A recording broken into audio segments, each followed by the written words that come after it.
So ang ingay ng machine namin mga master kasi nga nag-a-alarm yung chemical detector namin. So ang dinidetect nito ay CO2 at saka chlorine.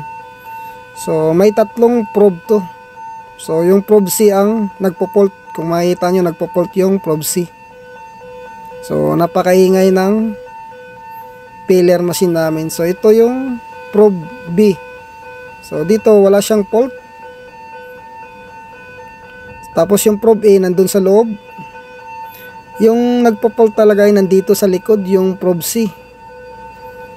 So ang purpose nito ay pag nagkakaroon ng leak yung CO2 or nakakaamoy siya ng chemical na mga chlorine, so nag-alarm siya.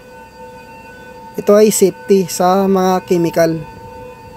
So dito kung makita nyo, nagigreen naman at saka hindi umiilaw yung fault.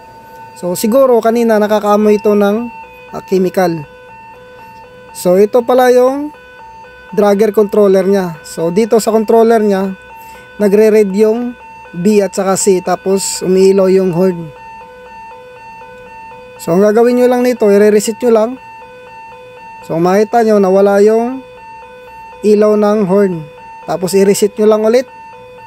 So para matanggal yung fault. Kasi master ay nakikita ko na mababa lang yung reading ng probe EBC. So 0.86 lang.